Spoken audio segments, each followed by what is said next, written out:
Hey guys, today I'm going to show you how to make my roasted red pepper cream sauce. It's a cashew-based sauce that obviously uses roasted red peppers. It's a really great pasta sauce, and it's also a really great drizzling sauce as well. Some of my favorite pairings are going to be over zucchini noodles or spaghetti squash. I love it with the Italian herb chicken, the lemon garlic shrimp, and Italian sausage. It's also really good over sweet potato toast as well, so you can drizzle it on over in the morning with some eggs or whatever you want. But as always, feel free to mix and match however you like. First things first, I'm going to show you how to break down the red peppers and roast them. You can use jarred red peppers if you want. Roasting your own red peppers is really easy and it's a lot cheaper as well. So we're going to start there. I'm going to show you how to break them down and pop them in the oven. Alright, so what we're going to do is we're just going to break down these red peppers and we're going to line them on the sheet pan. We're going to need 3 red peppers. Once they're roasted, you're going to need it's going to be about a heaping cup of red peppers. So pretty straightforward. I'm going to take my red pepper, lay it on its side. I'm going to take my knife. I'm just going to slice into the meat of it, and then what I like to do is I like to just roll all the way around the red pepper, and essentially what you're doing is you're just cutting around the core and the seeds, and then you can slice off the bottom here, and then now you're left with just the core with the seeds, and you can toss that, and we have some nice flat pieces that we can lay right on top of this sheet pan here. So that's my favorite way to break down a bell pepper regardless of if you're roasting it or not. And then we'll just repeat with all the other ones.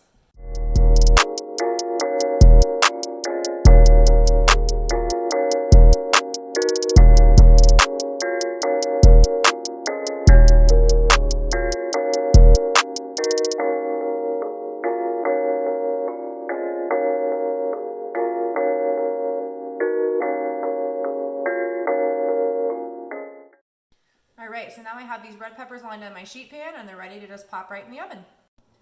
Alright, so I have my oven set to broil. Make sure you turn the oven on to broil, and then make sure that your rack is on the top shelf. That way they're going to be close to the broiler and they'll cook quickly. So I'm just going to pop these in right on that top rack there, and then we're going to cook them for about 5 to 10 minutes until they're charred throughout, and we'll check them periodically. Alright, so while you're waiting for your peppers to roast, one thing that you can do is you can grab a saucepan with a lid or some type of a container with a lid. When we pull the peppers out, we're going to throw them in here, put the lid on top, and that's going to steam the peppers, which will make the skins really easy to peel off. So go ahead and grab that while you're waiting. Alright, so I'm going to pull my peppers out. My timer just went off. They've been in for 5 minutes. Yeah, these ones in the back are done here. So I'm going to pull these guys off and put them in my container. Just the ones that are charred all the way through. Alright, and then I'm going to pop these ones back in and let them go for a few minutes longer. And then I'll pop the lid on this container over here. And these ones are going to start to steam.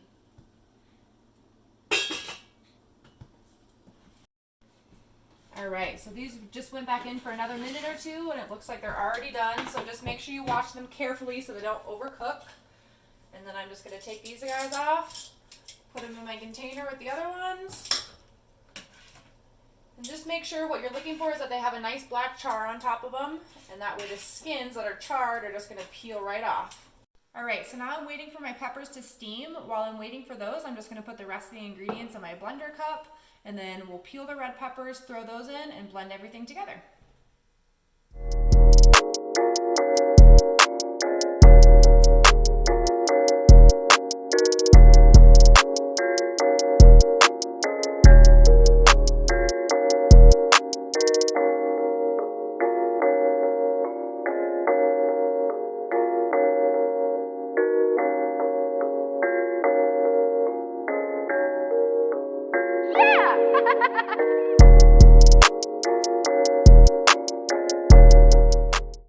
So now we just need to peel our red peppers.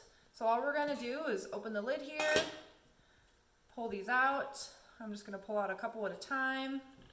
And I just like to use my fingers. So what you'll see, the skins get a little bit wrinkly after they've steamed, and then you can just use your fingers and the skins should just peel off really easily.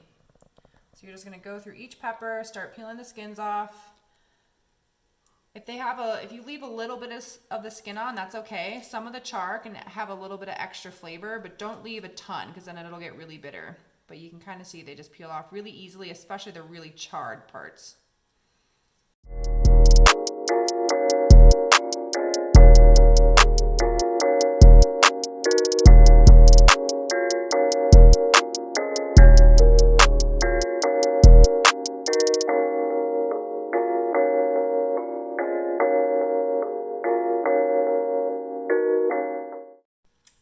got my roasted red peppers here. All I'm gonna do is I'm gonna add them to the blender jar and then pop it on the blender. So this is about like a heaping cup or a cup and a half of red peppers, if you will.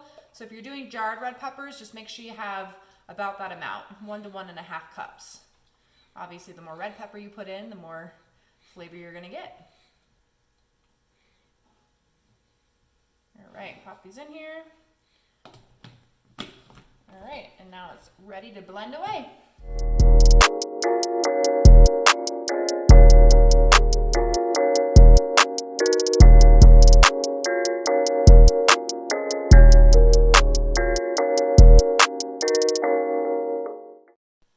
All right, so we just pulled this off the blender here.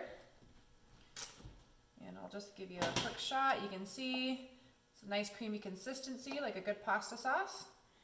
So what I like to do is I like to have 2 different storage jars. I like to put some in my squeeze bottle, and then I like to put some in just a mason jar as well, because it makes a fair amount. So what's in the mason jar I'll use for like a pasta sauce, and then I like to have it in my squeeze bottle so that I can use it as a drizzling sauce.